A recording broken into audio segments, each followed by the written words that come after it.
It is a pity that you are not in the USSR sweatshirt today. Well, I think that this has caused a sensation. There is nothing unusual here. We have a lot of products that reproduce Soviet symbolism, and I do not see anything shameful in this. This is part of our life, part of our history. This is our motherland, which has now acquired the form of the Russian Federation and is surrounded by former Soviet republics, friendly to us countries. Of course, it does not do without various clashes of interests, but this is life. And I believe that this is fashion, if you like. After the summit in Anchorage, I saw young people studying at Moscow State University and other universities demonstrating these sweatshirts. And I think that there is no imperialism here, no attempts to revive imperialism, as some people in the West say. This is not the case. We need to preserve this atmosphere, including, if you like, with a sense of light humor.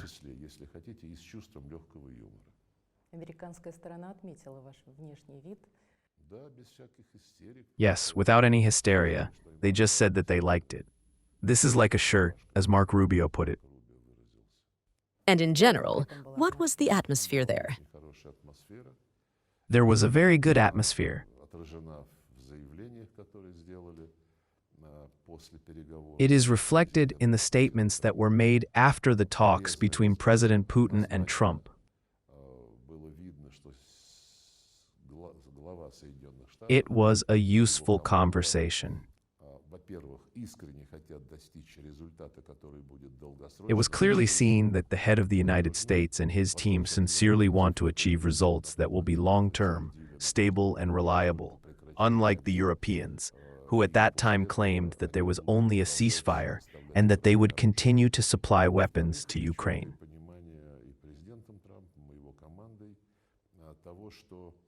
And secondly, President Trump and his team clearly understand that this conflict has a reason. Some presidents and prime ministers from Europe say that Russia has not provoked an attack on Ukraine.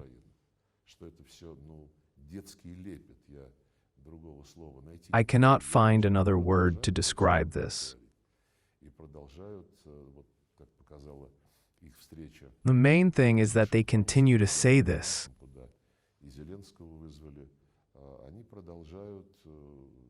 As their meeting in Washington with President Trump showed, where Zelensky was also called, they continue to demand an immediate truce. At least some of them, such as Chancellor Merz, continue to say that Russia must be pressured with sanctions.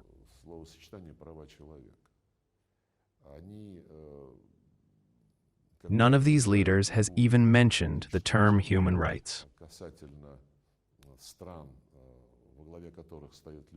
When they discuss any foreign policy on the countries headed by people not from their camps, such as Venezuela, China, Russia, and even Hungary, they always put the demand to ensure human rights within the framework of the world order based on the rules.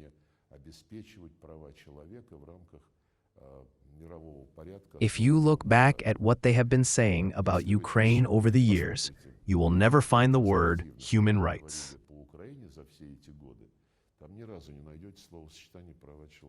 Although the complete ban on the Russian language in all spheres of human activity would probably have caused indignation among these parents of democratic principles, the fact that Ukraine is the only country in the world where any language is prohibited does not bother anyone. When they say that they will probably have to agree to the exchange of territories, some of them have already said this. But first of all, Zelensky should decide this himself, and secondly, we will launch a peacekeeping operation. Forces, armed forces, in the form of peacekeepers. What does this mean?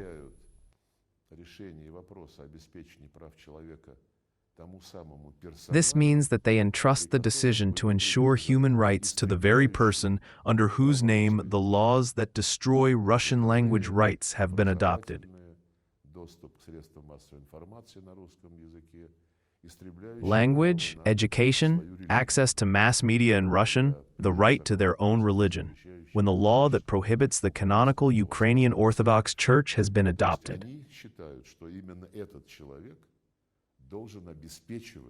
In other words, they believe that it is this person who should ensure an agreement with Russia as it pleases him.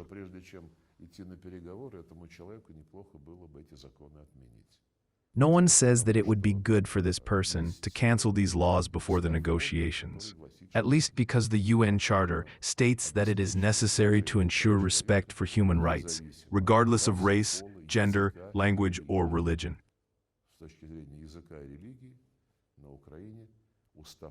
In terms of language and religion in Ukraine, Ustafan is being violated in the most rude way. And let us not forget what Zelensky said in Washington, that he would be ready to negotiate, but he would not even discuss any territories, because the Constitution prohibits it. This is an interesting point, because, as ridiculous as it may seem, the Ukrainian Constitution, despite the laws that prohibit Russian language rights in all spheres of human life and activities, maintains the obligation of the state to fully ensure the rights of the Russian. This is a separate issue, and other national minorities. If he is so concerned about his constitution, I would start with its first articles, where this obligation is enshrined. But the fact that all these circumstances were thrown under the carpet by various figures like Ursula von der Leyen, Macron, Starmer, Merz, and before him, Scholz, this has been known for a long time. And of course, Biden and his administration were among the leaders in ignoring and refuting all the facts that lay at the heart of the origins of the Ukrainian crisis. And it is indicative, by the way, that these European delegates who accompanied Zelensky as a support group in Washington on August 18th, according to American time, all said that, yes, something had to be done. Something had to be done, clearly responding to the fact that President Trump and his team, especially after the meeting in Alaska, began to approach the settlement of this crisis much more deeply, realizing that it was necessary to eliminate the root cause, which we, President Putin, have been constantly talking about.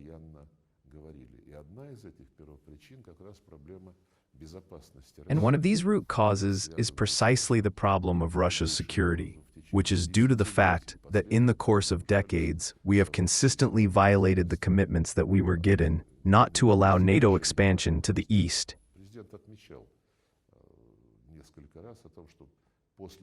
The president noted several times that, after these promises, there were 5 waves of NATO expansion. And when people say, well, it was verbally promised, it is nothing like that. It was promised on paper in the form of political declarations signed at the highest level, at the OSCE summits in 1999 of the last century in Istanbul, and in 2010, quite recently, at the OSCE summit in Astana. It was said that security is indivisible. No one has the right to strengthen their security at the expense of others, and NATO did exactly that.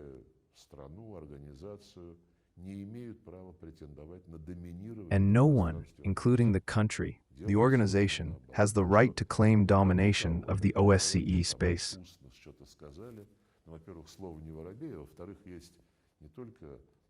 It was done exactly the opposite.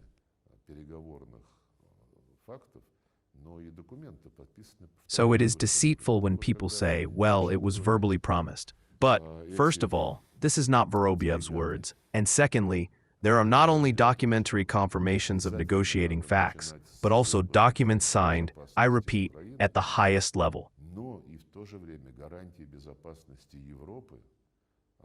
So, when these delegates in Washington said that it is necessary to start with the development of security guarantees for Ukraine, but at the same time, security guarantees for Europe, this was said by Starmer, the British Prime Minister, and many others. No one has ever mentioned the security of Russia.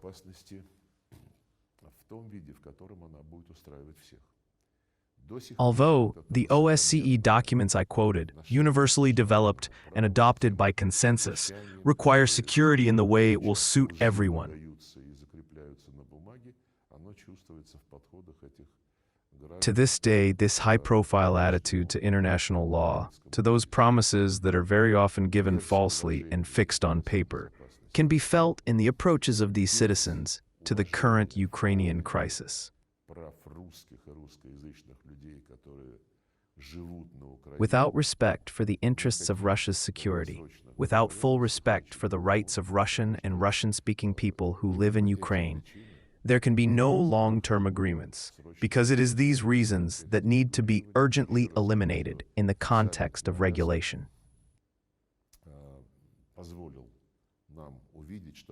I would like to reiterate that the summit in Alaska allowed us to see that the U.S. administration is sincerely interested in the fact that this regulation is not for the sake of preparing Ukraine for war again, as it was after the Minsk agreements and many more times, but precisely so that this crisis will never happen again, and to ensure the legal rights of all the states located in this part of the world, and all the peoples that inhabit these states. By the way, this understanding was confirmed during yesterday's night phone conversation between President Putin and President Trump, who called our leader to tell him about his contacts with Zelensky and this group of European support.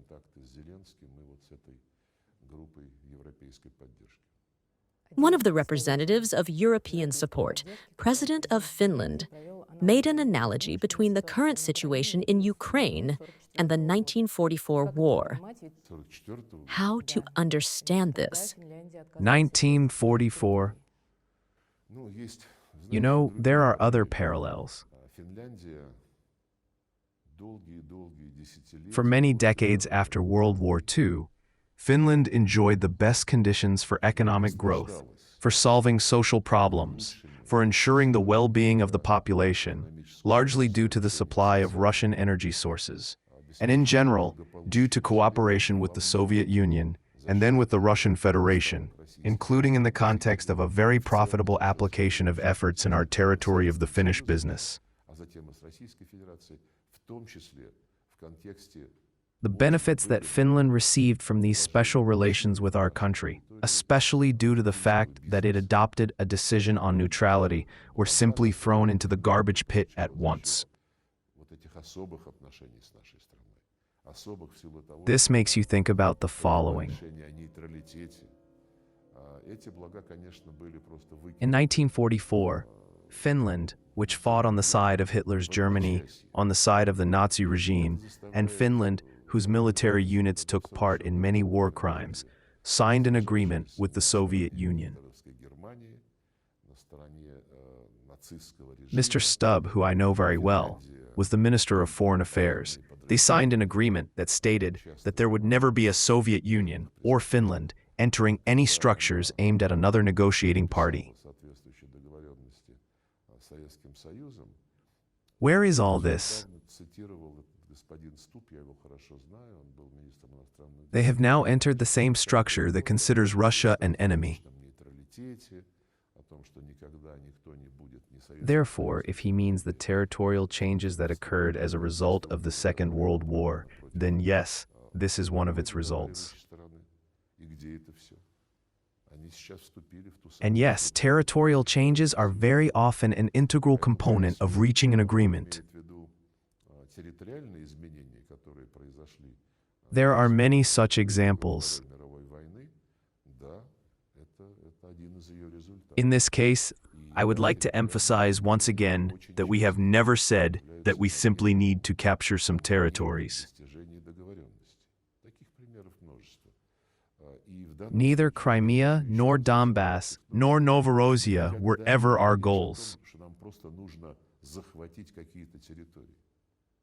Our goal was to protect the people, the Russian people, who have lived on these lands for centuries, who discovered these lands, who shed their blood for them in Crimea and Donbass, who created cities like Odessa, Nikolaev, ports, factories, and many others.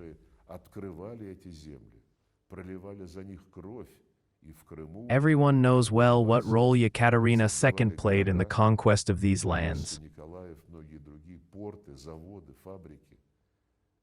Everyone knows well how these lands eventually became part of the Ukrainian SSR and then became part of independent Ukraine. But they became part of independent Ukraine on the basis of the Declaration on National Sovereignty, which was adopted by the Kiev leadership back in 1990. It clearly stated that Ukraine would forever be a nuclear-free, neutral, non-united state. It was this commitment that lay at the heart of the international recognition of Ukraine as an independent state. If the Zelensky regime now refuses to accept all these characteristics, it is already talking about nuclear weapons, about joining NATO, about refusing neutrality. Then the foundations that laid at the heart of the recognition of Ukraine as an independent state will probably disappear. It is very important to pay attention to this. Otherwise, it will turn out that not the principles of international law, but the very rules that the West has never formulated anywhere are invented from time to time. When it is necessary to recognize something, it does it. When it is necessary to condemn something in a similar situation, it does it as well. But it will not work this way. It will not work this way anymore. Once again, I would like to say that we appreciate the understanding that, unlike the Europeans, the U.S. administration is sincerely striving to get to the heart of the problems and to regulate the very origins of the crisis that the West, led by the previous Joe Biden administration, has created in Ukraine in order to use it as a tool for containing and suppressing Russia, and even to inflict a strategic defeat on it, as they say. Was the issue of sanctions discussed with the U.S. side?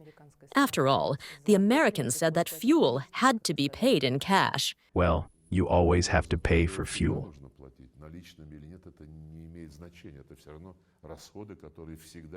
It does not matter whether it is cash or not.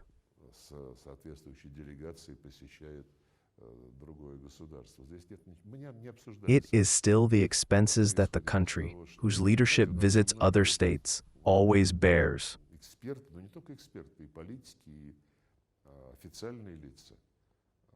We did not discuss sanctions.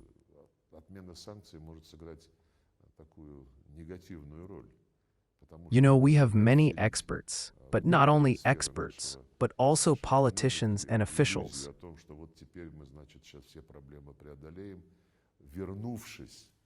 We have repeatedly said that the cancellation of sanctions may play a negative role, because it may once again instill, in some areas of our economy, the illusion that we will now overcome all the problems, having returned to the schemes that were developed and introduced in the 1990s and early 2000s.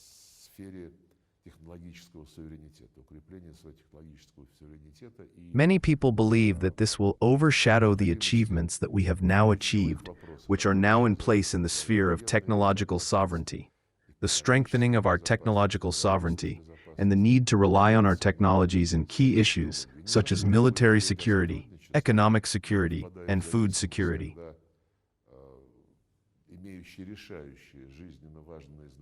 We should not slam the door for cooperation, but we should not fall into addiction. when we do not have the most crucial and vital goods and technologies.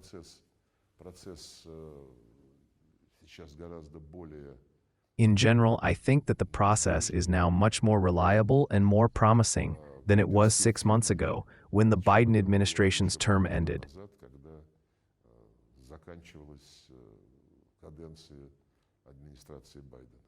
Will there be bilateral negotiations, trilateral negotiations? We do not abandon any forms of cooperation, be it bilateral or trilateral. The president has repeatedly said this. A main thing is that any formats, 1+1, 1+2, multilateral formats, which are also numerous, including within the framework of the UN, should be included, not so that in the morning someone would write about it in the newspapers, or in the evening show it on TV, or then rummage through social networks, trying to get rid of such propaganda foam, but so that step by step, gradually, starting from the expert level, and then going through all the necessary steps to prepare for the summits, we will always support such a serious approach. Any contacts with the participation of the top officials should be prepared very carefully. And the last question, can Donald Trump fly to Moscow this year? He has an invitation, as you know. At the press conference in Alaska, President Putin confirmed this invitation, and Donald Trump, if I remember correctly, said that it was very interesting.